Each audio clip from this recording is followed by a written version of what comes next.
Nice, welcome to source point. आज अभी हम लोग डिस्कस करेंगे वीज़ एंड की करंट अफेयर्स। ये हमारी सितंबर मंथ की है।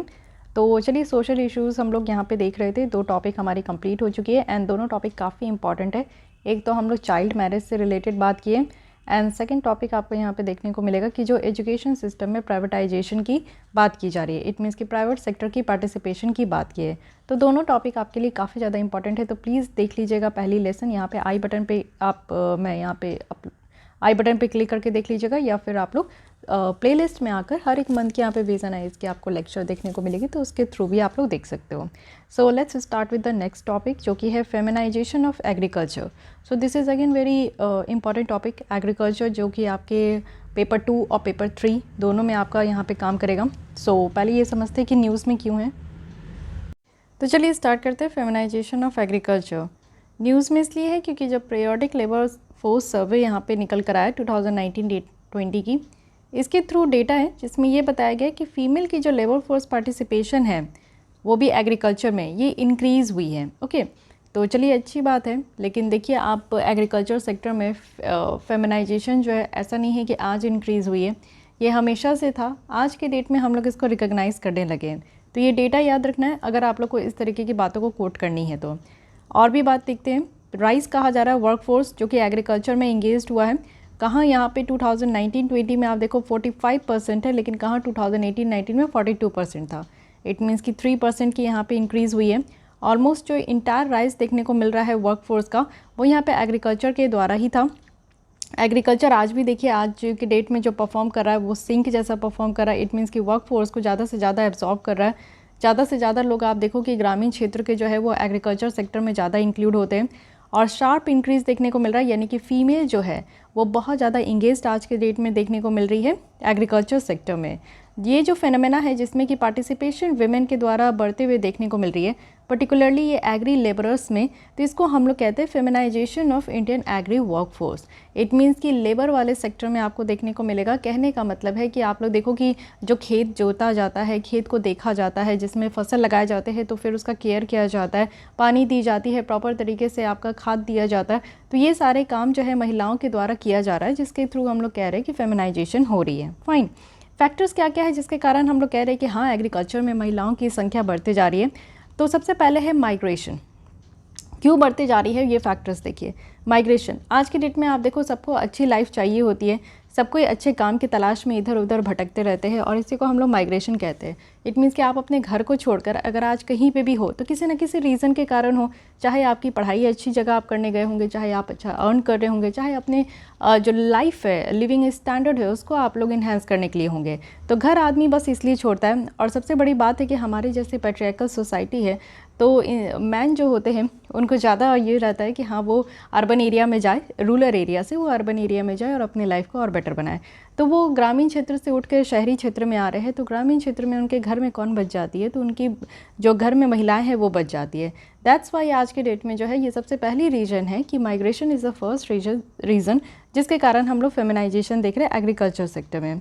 Women have less mobility. आप देखते हो कि सोशल नॉर्म्स के कारण भी वुमेन को गांव में ही रहना पड़ता है और एग्रीकल्चर वर्क जो है ये सोशो कल्चर प्रैक्टिकल नॉर्म्स है, तो ये भी करना ज़रूरी है। पुरुष प्रधान ये काम चलते आ रहा है, तो अब घर पे महिलाएं हैं और घर पे पुरुष ही नहीं है, तो अगर पैट्रियार्कल ये नॉर्म्स भी है कि हमेशा ये कहा जाता है कि किसान भाई, हम लोग किसान बहन तो नहीं कहते, किसान भाई कहते हैं।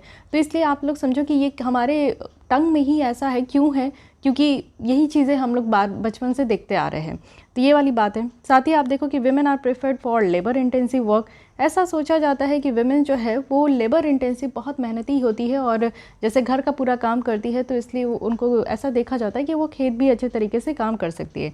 इट मीन्स कि ट्रांसप्लांटेशन करना हो या फिर विनोइंग करना हो, तो ये सब काम महिलाएं बहुत अच्छे तरीके से करती है। जैसे कि आप देखो कि जो राइस की खेती होती है उसकी जो बीज बोई जाती है वो एक नर्सरी में होती है। नर्सरी में जब ये बीज से जो फसल है वो थोड़े से लंबे हो जाते हैं, तब जाकर इसको जो है ट्रांसप्लांट किया जाता है, जहाँ मेन फील्ड होते हैं वहाँ पे लगाई जाती है। तो इस काम में भी आप अधिकतर देखोगे कि महिलाएं ये काम करती है, क्योंकि ये बहुत लेबर इंटेंसिव वर्क होती है। ठीक है। साथ ही विमेन लेबर इंश्योर लो प्रोडक्शन कॉस्ट, क्योंकि कई बार आप देखो कि महिलाएं जो है ना वो कम पैसे में भी जो है वो मान जाती है, काम करने लगती है और इर्रेगुलर वर्क होती है, क्योंकि ऐसा नहीं है कि हाँ उनका डिफाइंड टाइम है वो इतने से इतने बजे तक काम करेगी।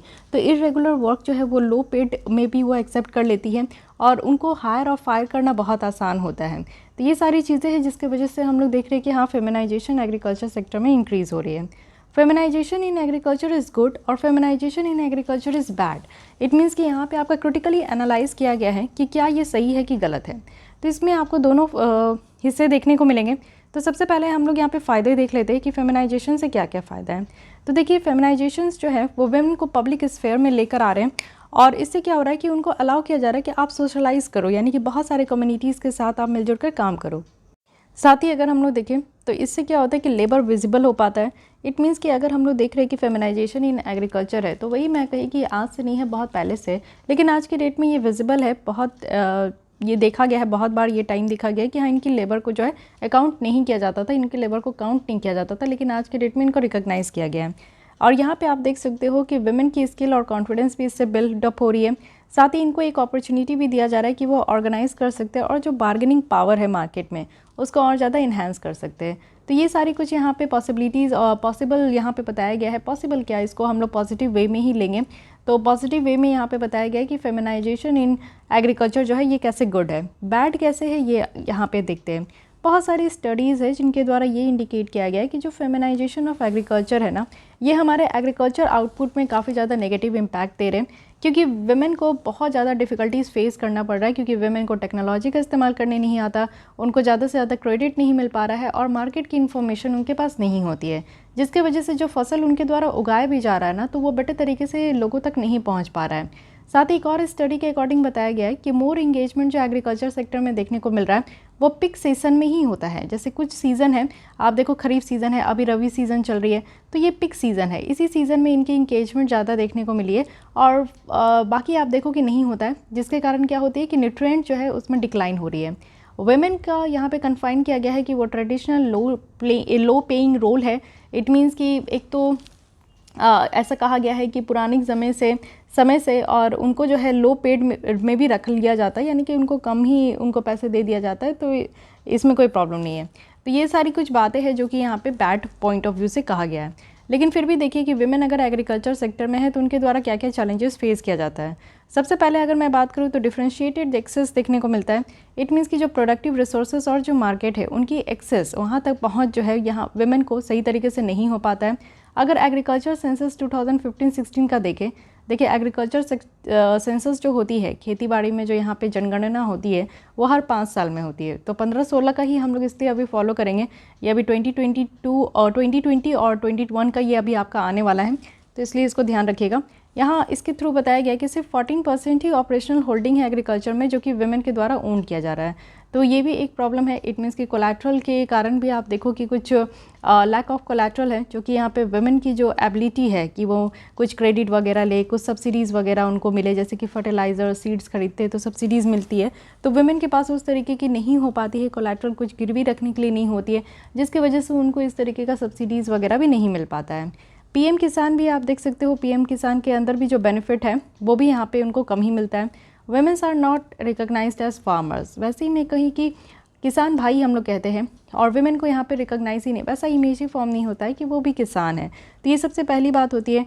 साथ ही आप देखो कि गवर्नमेंट के द्वारा जो ओनरशिप देखा गया है लैंड का, ये काफ़ी नेसेसरी है कि हम लोग यहाँ पे एक किसान को कंसीडर करें, बट हमारी जो पेट्रियार्कल नॉर्म्स है ना वो इस चीज़ को अपोज करती है। इट मीन्स कि किसान का बेटा किसान तो बन सकता है, लेकिन किसान की बेटी किसान नहीं बन सकती है। तो ये वाली प्रॉब्लम देखने को मिलती है और एज ए रिज़ल्ट आप देखो कि मोस्ट वीमेन जो एग्रीकल्चर में है ना वो गवर्नमेंट का स्कीम का फ़ायदा ही नहीं उठा पाती है। इट मीन्स कि जो आप देखो पीएम किसान के तहत क्या है, पीएम किसान के तहत 6000 यहाँ पे पर ईयर सरकार के द्वारा किसान के अकाउंट में क्रेडिट किया जाता है। बट अगर कोई महिला किसान है ना तो शायद ही उनको ये मिलता होगा, पुरुष किसान को ज़रूर मिलता है। तो ये वाली बात कही जा रही है। और बहुत सारे ऐसे आप देखो कि पीएम फसल बीमा योजना वगैरह भी है, तो किसान में भी आप देखो कि जो मेल होते हैं ना उनकी क्रॉप की जो इंश्योरेंस है वो वगैरह हो जाती है, लेकिन जो महिलाओं की अगर किसान है और वो चाहती है कि उनके फसल का अगर यहाँ पे बीमा वगैरह हो तो वो थोड़ा सा मुश्किल है। साथ ही आप देखो स्मॉल लैंड होल्डिंग भी है। अगर हम लोग इसी सेंसस के अकॉर्डिंग देखें 2015-16 का, तो ये कहा जा रहा है कि 90% जो विमेन ओन जो लैंड होल्डिंग है वो यहाँ पे स्मॉल और मार्जिनल लैंड होल्डिंग है। इट मीन्स कि छोटे छोटे ज़मीन पे जो है महिलाएं काम करती है, 1 हेक्टेयर या फिर 1 हेक्टेयर से कम के भी ज़मीन में ये काम करती है। वेज डिस्पैरिटी भी देखने को मिलता है। अगर हम लोग लेबर ब्यूरो डेटा के हिसाब से देखें तो 7 एक्टिविटीज़ है जो कि स्पेसिफिक किया गया है एग्रीकल्चर में वेजेस में, जो कि विमेन के द्वारा रिसीव किया जाता है। और ऑन एन एवरेज कहा गया कि 35% जो है वो वेज जो मेन रिसीव करते हैं ना, मान लीजिए कि 100 रुपीज़ अगर यहाँ पे पुरुषों को दिया जा रहा है तो यहाँ पे 35% लेस दिया जा रहा है। इट मीन्स कि आप समझो कि यहाँ पे आपका 65 रुपीज़ जो है महिलाओं को दिया जा रहा है, फीमेल को दिया जा रहा है। तो इस तरीके से आप लोग समझ सकते हैं कि कितना ज़्यादा डिफरेंस है। इसी काम के लिए, सेम काम के लिए, सेम टाइम देने के लिए भी अगर पुरुषों को 100 रुपया दिया जा रहा है तो उसमें जो है महिलाओं को 65 रुपीज़ दी जाती है। तो वेज डिस्पैरिटी भी देखने को मिल रही है। नो रिप्रेजेंटेशन है पॉलिसी मेकिंग में। आप देखो कि विमेन की रिप्रेजेंटेशन भी नहीं है। हालांकि विमेन जो है आप देखो डिसीजन मेकिंग और लैक ऑफ एक्सेस है अपॉर्चुनिटी का, तो इसमें भी ये प्रॉब्लम देखने को मिलती है। वेज क्या क्या है जिसके थ्रू हम लोग महिलाओं को एम्पावर कर सकते हैं कि वो एग्रीकल्चर फील्ड में भी बेटर तरीके से काम करें। सबसे फर्स्ट ओनरशिप ऑफ लैंड, महिलाओं के नाम पे ज़मीन देना स्टार्ट करें। इससे क्या होगा कि वो बेनिफिट ले पाएगी, यानी कि मल्टीपल जो एग्रीकल्चर स्कीम्स है ना वो यहाँ पे, क्योंकि देखिए जिस किसान के नाम पे खेत होता है उन्हीं को यहाँ पे एग्रीकल्चर स्कीम्स की जितनी भी बेनिफिट है वो मिल पाती है। अब महिलाओं के नाम पे जो है खेत का ज़मीन का नाम ही नहीं है ना, महिलाओं के नाम पे ज़मीन है ही नहीं, तो फिर महिलाओं को फ़ायदा क्या मिलेगा। तो सबसे पहले यही करना है कि ओनरशिप ऑफ लैंड देनी है। उसके बाद women centric extensive service provide करनी है। देखिए सरकार के द्वारा जो भी किसानों के लिए यहाँ पे स्कीम्स लाई जाती है that are well and good, but वहाँ पे आपको एक स्पेशल प्रोविज़न भी इंक्लूड करना होगा जिसमें कि महिलाओं को नेग्लेक्ट नहीं कर सकते।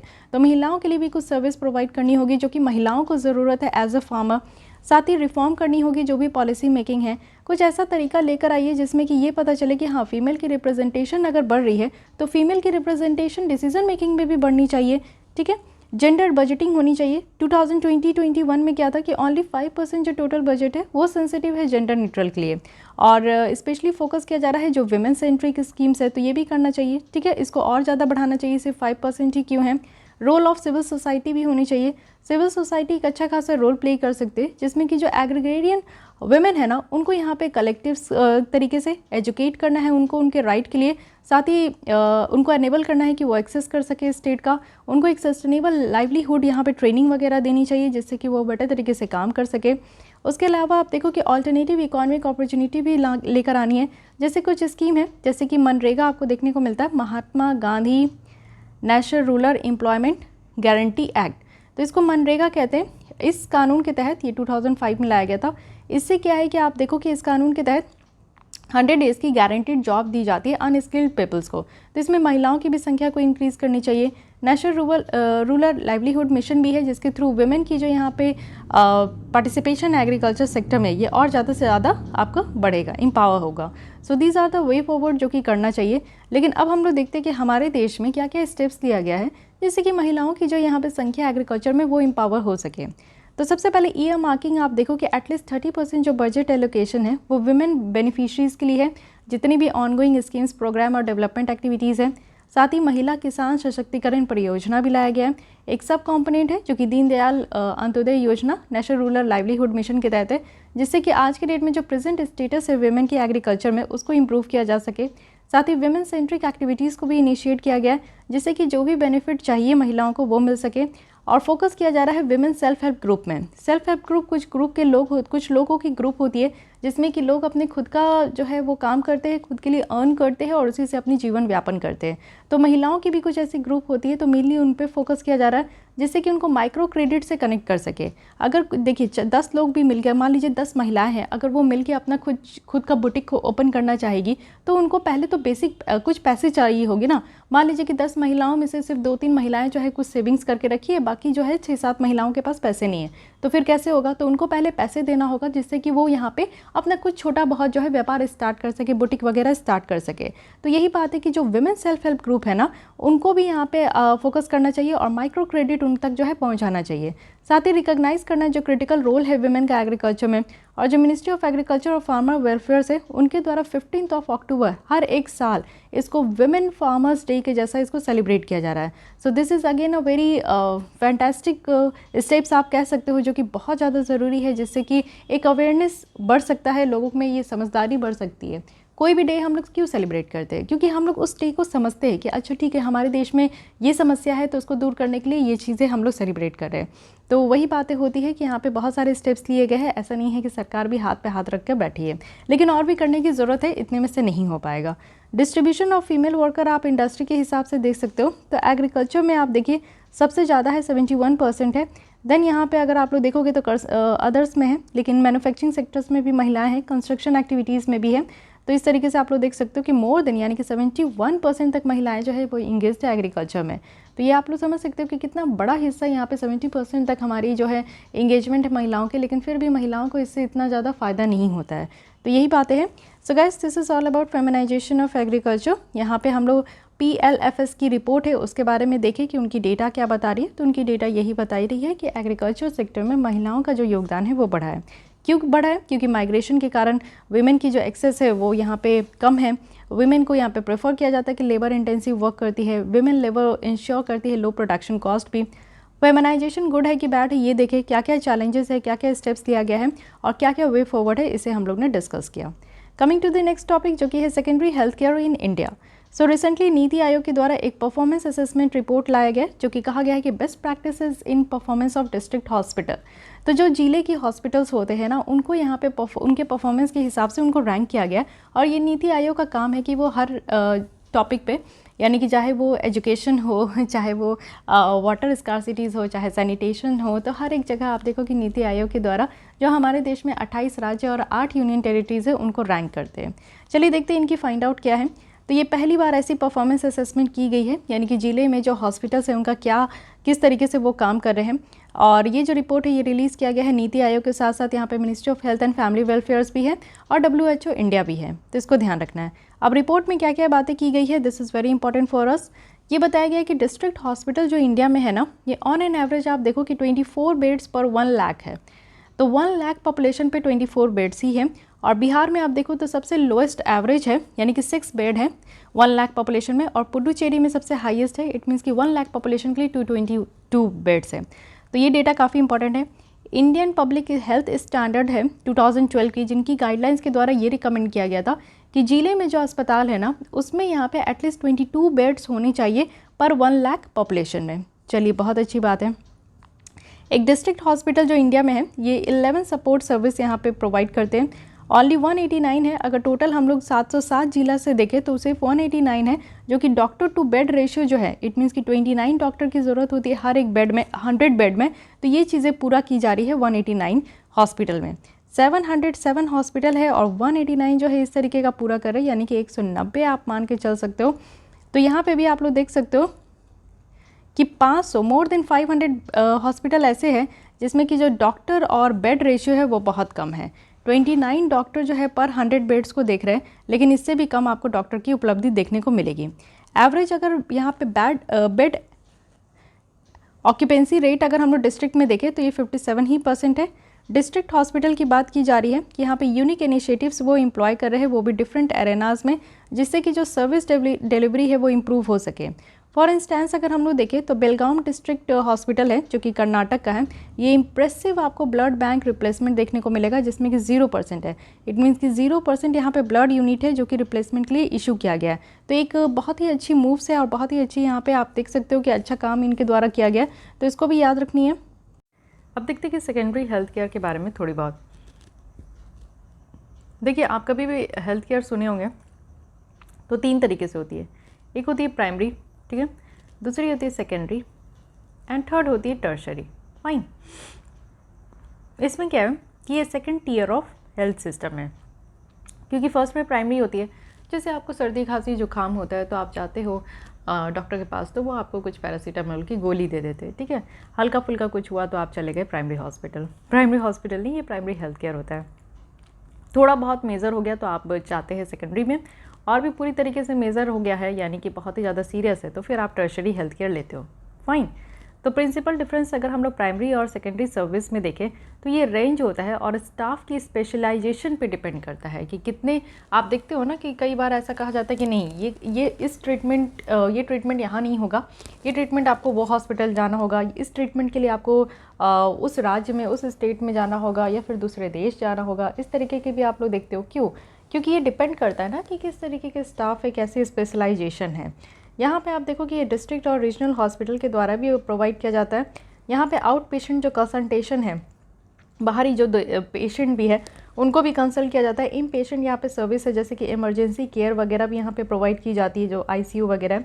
सेकेंडरी हेल्थ केयर में होता क्या है? सेकेंडरी हेल्थ केयर में आपको थोड़े से स्पेशलिस्ट देखने को मिलेंगे। स्पेशलिस्ट इन द सेंस कि किसी पार्ट के आपको जो है ना एक स्पेशल डॉक्टर देखने को मिलेंगे। आपको दांत की अगर दर्द होती है तो आप फिजिशियन के पास तो नहीं जाओगे, आप डेंटल डॉक्टर खोजोगे। आपको स्किन में कोई प्रॉब्लम है तो आप डर्मेटोलॉजिस्ट के पास जाओगे।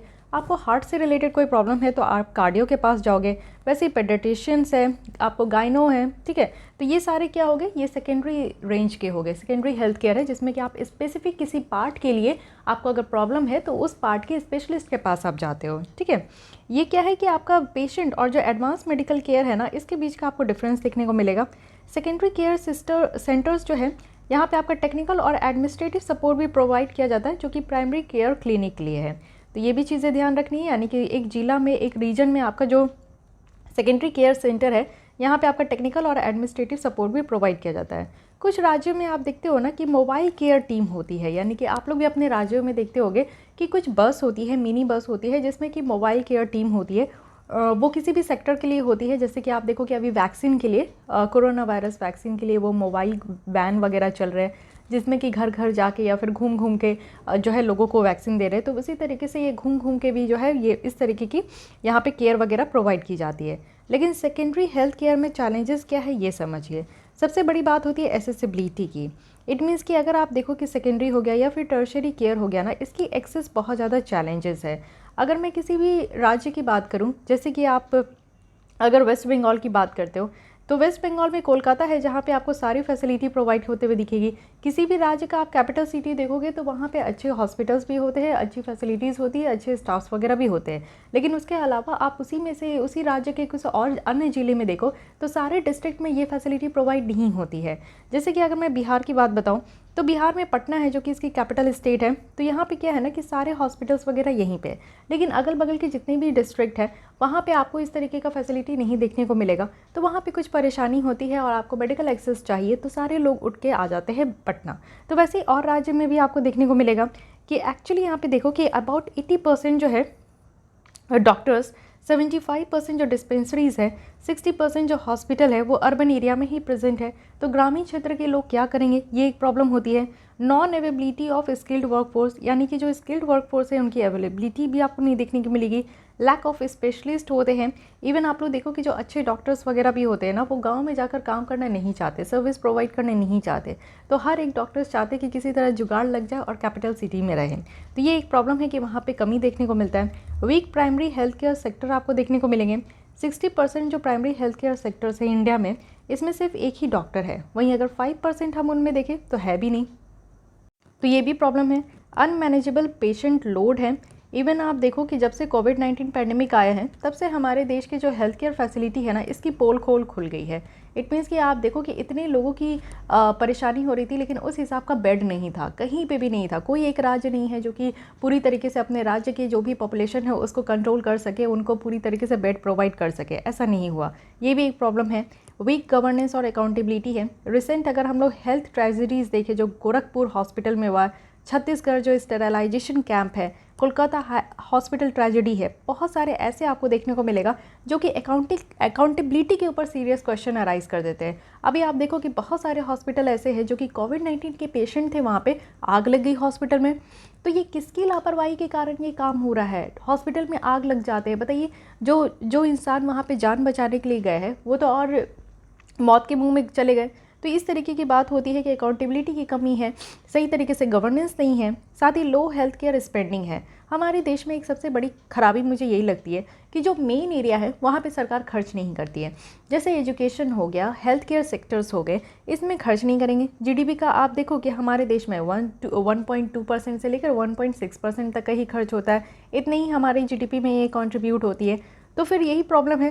तो इसका मतलब क्या है कि हमारे यहाँ इंफ्रास्ट्रक्चर की कमी है, क्रिटिकल इक्विपमेंट जो ज़रूरत है, जैसे आप देखते हो कि ऑक्सीजन सिलेंडर की कितनी कमी हो गई फेज़ 2 में, तो इसकी कमी है। नंबर ऑफ़ हॉस्पिटल की कमी है, डॉक्टर्स जिस तरीके से पेशेंट के रेशियो में होनी चाहिए, डॉक्टर पेशेंट रेशियो की कमी है। Lack of pandemic handling capacity है। कोविड-19 क्राइसिस जो है ये हमारे यहाँ की एक हाईलाइट कर दी गैप कि इंडिया के हेल्थ केयर सेक्टर्स में कितनी गैप है। ग्लोबल हेल्थ अगर सिक्योरिटी इंडेक्स के हिसाब से देखें, जो कि पेंडेमिक के प्रिपेयर्डनेस को यहाँ पे मेजर किए थे कि कौन सी देश है जिसमें कि हॉस्पिटल्स जो है पूरी तरीके से प्रिपेयर है कोविड-19 के पेंडेमिक को के पेशेंट को यहाँ पे टैकल करने के लिए। तो यहाँ पे आप लोग देख सकते हो कि इंडिया की रैंक जो है ये 57 है, लोअर देन यूएस का फर्स्ट है, ब्राज़ील का यहाँ पे 22nd है। तो आप कह सकते हो, देख सकते हो कि इंडिया की हेल्थ केयर फैसिलिटीज़ कितनी ज़्यादा पुअर है। वे फॉरवर्ड में बताया जा रहा है कि हमें प्रिवेंटिव हेल्थ केयर प्रमोट करनी चाहिए। हेल्थ और जो वेलनेस सेंटर्स है आयुष्मान भारत प्रोग्राम के तहत, इसको और ज़्यादा बेटर बनाने की ज़रूरत है। डिजीज़ प्रिवेंशन यहाँ पे सेंटर होनी चाहिए, बेटर पेशेंट मैनेजमेंट होनी चाहिए प्राइमरी हेल्थ केयर सेंटर्स में। तो हम लोग को टेक्नोलॉजी ज़्यादा से ज़्यादा अडॉप्ट करने की ज़रूरत है। साथ ही जो हेल्थ स्पेंडिंग है वो उसको तो एटलीस्ट बढ़ाना ही चाहिए, एटलीस्ट 5 to 6% कर दे। जैसे नेशनल एजुकेशन पॉलिसी में इस बार कहा गया है कि 6% जीडीपी का कंट्रीब्यूट करना है, तो उसी तरीके से ये भी मैंडेटरी होनी चाहिए कि एटलीस्ट हेल्थ सेक्टर में भी इतनी खर्चे होनी चाहिए। इम्प्रूव करना है जो कॉस्ट इफेक्टिवनेस है। इट मीन्स कि आप देखो कि यूज़र जो चार्ज करते हैं लोगों से वो एवो पॉवर्टी लाइन में, वहीं अगर हम लोग देखें जो लोग यहाँ पे बिलो पॉवर्टी लाइन के हैं, जो कि यहाँ पे हेल्थ केयर को एक्सेस भी नहीं कर पाते, उनके लिए फ्री ऑफ कॉस्ट होनी चाहिए। देखिए, अगर जो लोग दे पाते हैं पैसे, उनसे बाकायदा आप पैसे ले लो, लेकिन जो लोग पैसे देने के कैपेबल नहीं है उनको फ्री में सर्विस प्रोवाइड कर दो। तो ऐसे अगर करेंगे तो हमारे देश में जो है इस तरीके की महामारी, बीमारी और लोगों की जो परेशानी है हेल्थ को लेकर, वो कहीं ना कहीं कम हो पाएगी। इंश्योरेंस कवरेज हम लोग को इंश्योर करने की ज़रूरत है। गवर्नमेंट को और प्राइवेट इंस्टीट्यूशन को ज़रूरत है कि वो यहाँ पे दोनों मिलकर काम करें। डिजिटल इंश्योरेंस को यहाँ पे अडॉप्ट करने की ज़रूरत है। ह्यूमन रिसोर्सेज को यहाँ पे देखना होगा कि जो भी यहाँ पे क्वालिफायर्स जो डॉक्टर है उसकी शॉर्टेज जो हो रही है, कमी हो रही है, उसको एड्रेस करना है। जो गैप है उसको यहाँ पे ब्रिज करना है। नीति आयोग के द्वारा एक पीपीपी मॉडल भी सजेस्ट किया गया था, पब्लिक प्राइवेट पार्टनरशिप मॉडल है, जिससे क्या हो पाएगा ना कि यहाँ पे प्राइवेट मेडिकल कॉलेजेस जो आज के डेट में एग्जिस्ट कर रही है उनको फंक्शनल करना चाहिए जो डिस्ट्रिक्ट हॉस्पिटल है, यानी कि जो जिले में हॉस्पिटल्स है उनके साथ उनको फंक्शनल करना चाहिए जो भी प्राइवेट हॉस्पिटल हमारे देश में, मेडिकल कॉलेज जो हमारे देश में है। बजट जो इस बार का लाया गया उसमें मेडिकल कॉलेज को सेटअप करने की बात की जा रही है कि जो एग्जिस्टिंग डिस्ट्रिक्ट हॉस्पिटल है ना, उसमें ट्रिपल पी मोड के तहत यहाँ पे आपका जो है मेडिकल कॉलेज आपका ओपन किया जाएगा, सेटअप किया जाएगा। साथ ही सेल्फ हेल्प ग्रुप है, पंचायती राज इंस्टीट्यूशन है, इन सबको यहाँ पे इन्वॉल्वमेंट करना चाहिए। और जो हमारे यहाँ के आंगनवाड़ी है, आशा वर्कर्स है, इनको और ज़्यादा स्ट्रेंथ करने की ज़रूरत है। इनको री स्किल करे, इनको प्रॉपर तरीके से ट्रेनिंग दे, जिससे कि ये जो अगल बगल के लोग हैं, गांव एरिया में जो लोग हैं जिनको कि प्रॉपर तरीके से हेल्थ केयर फैसिलिटी नहीं मिलती है, वो इन लोगों के थ्रू जो है मिल पाए। बेटर अकाउंटेबिलिटी की ज़रूरत है। देखिए, सबसे बड़ी बात यही है कि हॉस्पिटल में अगर पेशेंट जा रहे हैं, लोग जा रहे हैं तो अपनी तबीयत को ठीक कराने के लिए जा रहे हैं। तो यहाँ पे क्या है ना कि अकाउंटेबिलिटी बहुत मैटर करती है कि कोई देखे या ना देखे, लेकिन आपको अपना काम जो है पूरी तरीके से ऑनेस्टी के साथ यहाँ पे करना है। तो ये सारी बातें यहाँ पे बताई जा रही हैं। अब देखिए, यहाँ पे एक नीति आयोग के द्वारा पीपीपी मॉडल लाया गया है, पब्लिक प्राइवेट पार्टनरशिप। यहाँ पे कुछ एग्रीमेंट आपका साइन अप किया गया है, तो इतनी ज़्यादा इंपॉर्टेंट नहीं है, लेकिन फिर भी यहाँ पे मैं बताती हूँ कि यहाँ पे मेनली इसको लाने का मकसद ये था नीति आयोग के द्वारा कि आप लोग देखते हो कि डॉक्टर की कमी है। इवन ग्रामीण एरिया में जो डॉक्टर काम नहीं करना चाहते, तो क्यों नहीं करना चाहते, उसकी रीज़न है क्योंकि उनको उस तरीके का फैसिलिटी नहीं मिलता है, वो जितना मेहनत करते उस तरीके के पैसे नहीं मिलते। तो भैया, जो डॉक्टर्स जो है इतनी अच्छी जगह से ग्रेजुएट होकर आते हैं, तो कोई भी ख़राब फैसिलिटी के साथ तो काम नहीं करना चाहेगा, वो पूरी फैसिलिटी चाहेंगे। इसीलिए जो फैसिलिटी आप अर्बन एरिया में दे रहे हो डॉक्टर को, वो रूरल एरिया में दीजिए। तो क्यों नहीं कोई डॉक्टर जाके वहाँ पर रहेगा, वहाँ पर काम करेंगे। तो ये प्रॉब्लम है। तो इसलिए जो शॉर्टेज ऑफ क्वालिफायर्स डॉक्टर्स है, पहले तो इसको कम करना होगा।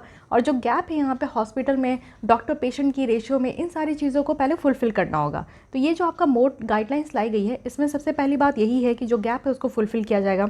साथ ही यहाँ पे बेनिफिट होगी एग्रीमेंट से। इसमें क्या है कि सेंट्रल गवर्नमेंट और जो स्टेट गवर्नमेंट है, इन दोनों को यहाँ पे मदद मिल पाएगा कि जो मेडिकल एजुकेशन है उसमें जो भी गैप है आज के डेट में वो फुलफिल हो पाएगी।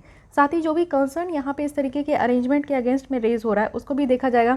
कुछ वल्नरेबल सेक्शन है जिसको कि एक्सक्लूड किया गया है, तो ये भी यहाँ पे लीड करेंगे डिस्ट्रिक्ट हॉस्पिटल में, और डिस्ट्रिक्ट हॉस्पिटल में सारे फैसिलिटीज़ प्रोवाइड करनी ज़रूरी है, तो ये भी काम यहाँ पे किया जाएगा। देखिए इंडिया की 3 टियर्ड यहाँ पे पब्लिक हेल्थ केयर है। यहाँ पे प्राइमरी हेल्थ केयर है, सेकेंडरी हेल्थ केयर है, टर्शरी हेल्थ केयर है। प्राइमरी हेल्थ केयर में आप देख सकते हो कि क्या है, हेल्थ एंड वेलनेस सेंटर होते हैं, प्राइमरी हेल्थ सेंटर होते हैं और सब सेंटर होते हैं। सेकेंडरी में क्या होता है कि डिस्ट्रिक्ट हॉस्पिटल होते हैं, सब डिस्ट्रिक्ट हॉस्पिटल होते हैं, कम्युनिटी हेल्थ सेंटर होती है, ठीक है, स्पेशलिस्ट यहाँ पे डॉक्टर देखने को मिलेंगे। टर्शरी में क्या होता है कि मेडिकल कॉलेजेस होते हैं, एडवांस मेडिकल रिसर्च इंस्टीट्यूशन होती है, स्पेशलाइज्ड इंटेंसिव कोर यूनिट होते हैं, स्पेशलाइज्ड मेडिकल पर्सनल होते हैं। तो ये तीनों आपको ध्यान रखना है कि ये 3 आपको त्रिमूर्ति है हमारे देश की जो पब्लिक हेल्थ सिस्टम है, तो इसके बारे में ध्यान रखनी है। सो guys this is all about secondary health care in India. Health sector में आपको एक और पॉइंट मिल गया क्योंकि नीति आयोग के द्वारा थोड़ा न्यू काम किया गया, और इस न्यू काम को आप अपने लिए जो है एक न्यू पॉइंट बना लीजिए। ओके, तो यहाँ पे हम लोग ने सब कुछ देखा। आई होप कि आपके माइंड में ये क्लियर हो गया होगा कि primary health care, secondary health care और टर्शरी हेल्थ केयर में क्या डिफरेंस है। ठीक है, चलिए आगे बढ़ते हैं, नेक्स्ट टॉपिक पे आते हैं जो कि है क्राइम इन इंडिया 2020 रिपोर्ट।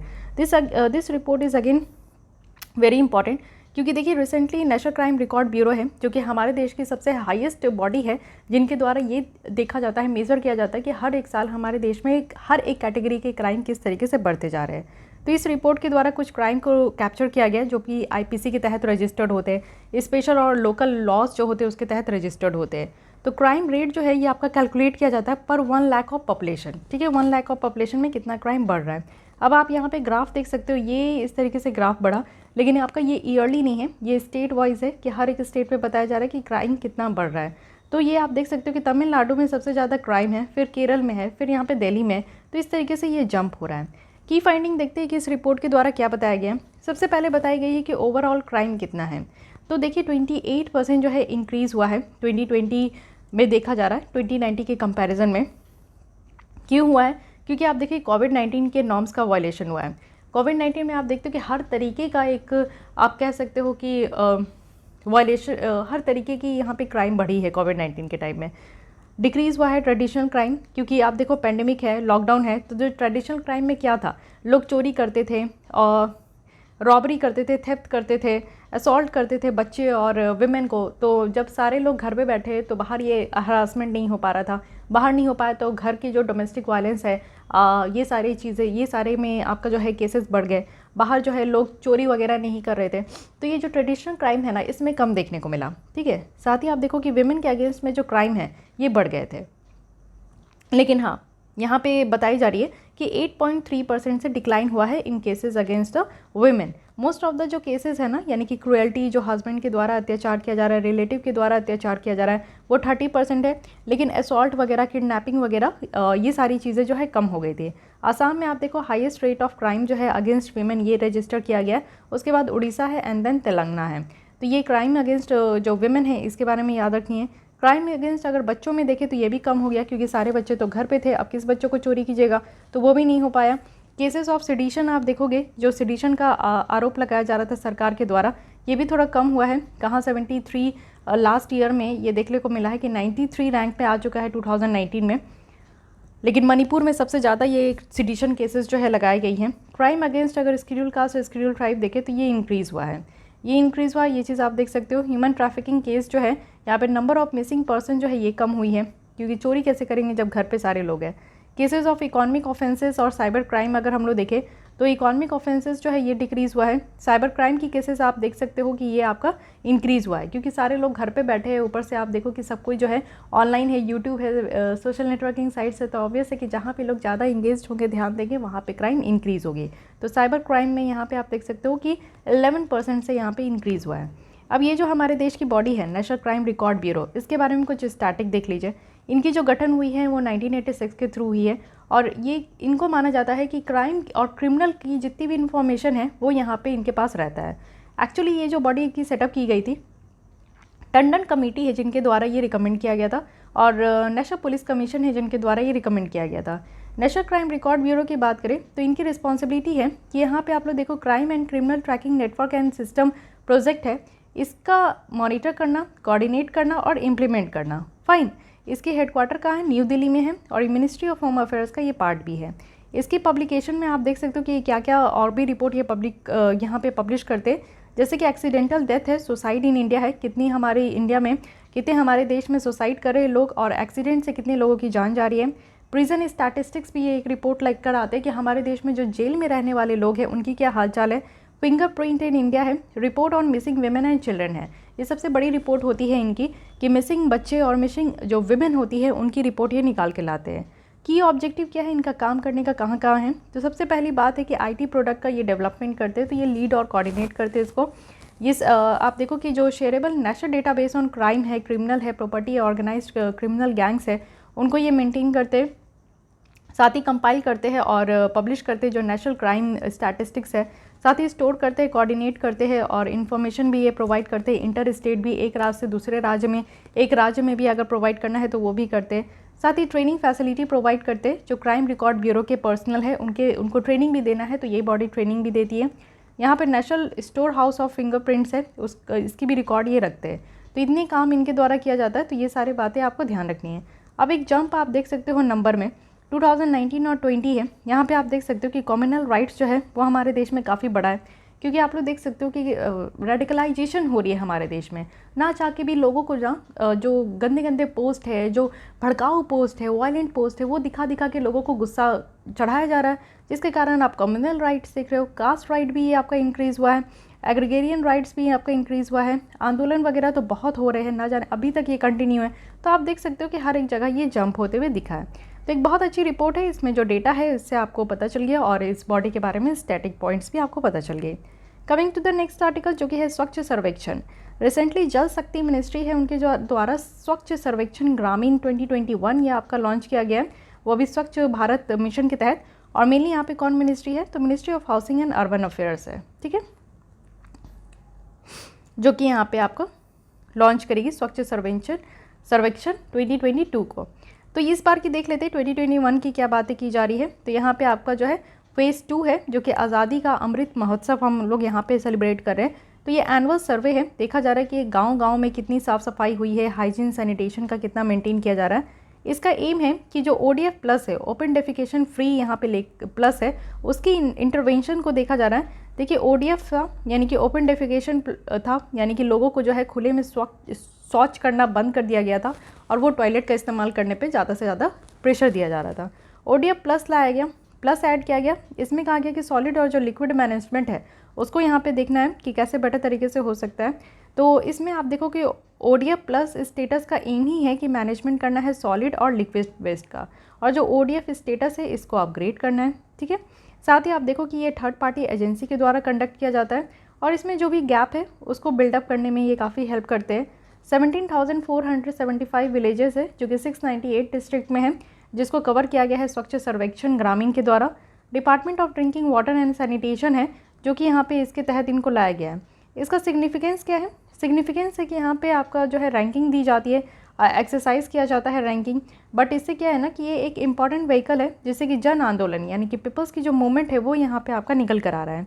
इससे क्या है कि जो ग्राउंड लेवल पे क्या क्या चैलेंजेस है, कहीं कहीं आप देखो कि बहुत गंदगी है, हाइजीन सैनिटेशन का बिल्कुल ध्यान नहीं दिया जाता, तो उसमें क्या परेशानी है उस चीज़ को देखा जाता है।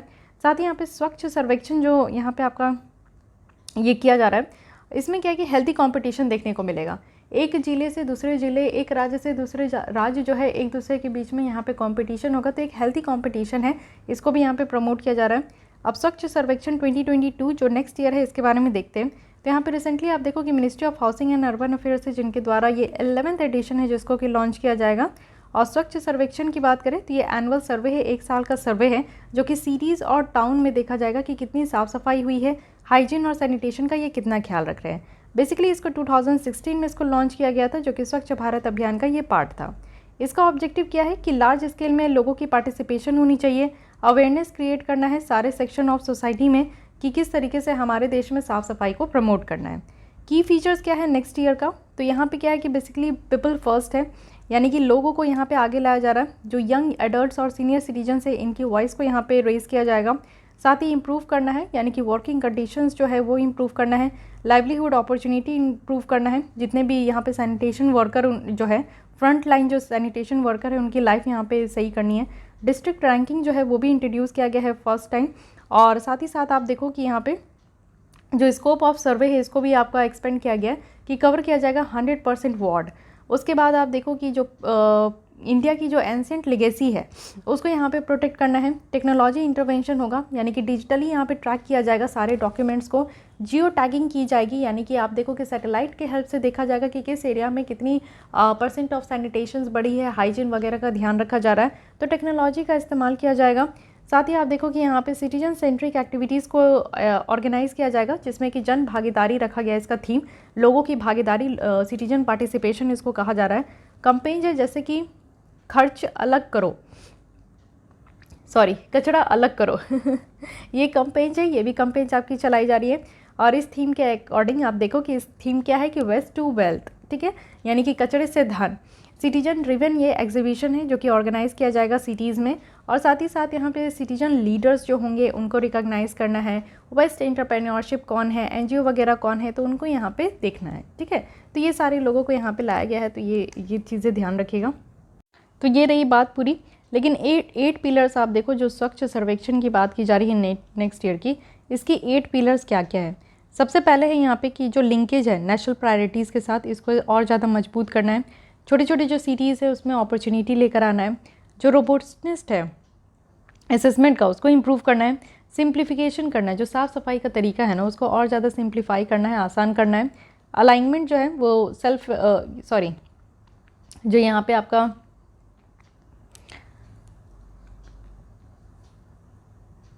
सस्टेनेबल डेवलपमेंट गोल है उसी के साथ अलाइन करनी है।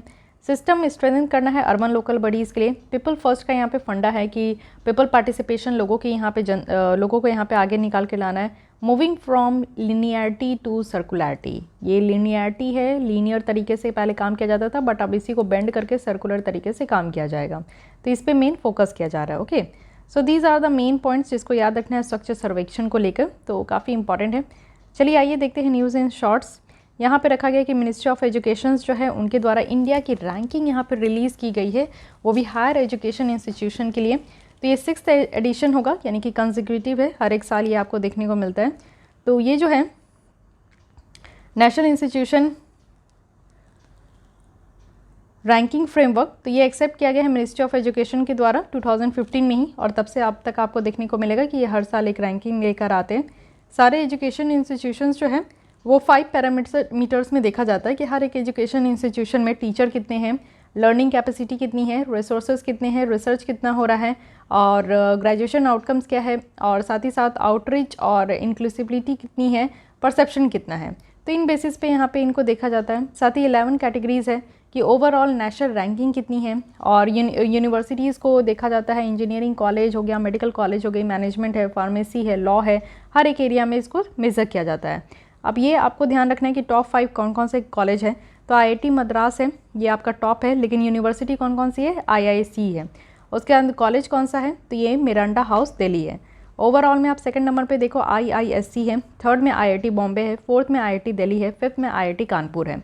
और यूनिवर्सिटी अगर आप देखें तो फर्स्ट में IISc है, सेकंड में आपका JNU है, थर्ड में BHU है, फोर्थ में कलकत्ता है, एंड फिफ्थ में अमृत विश्व विद्यापीठ है। फाइन।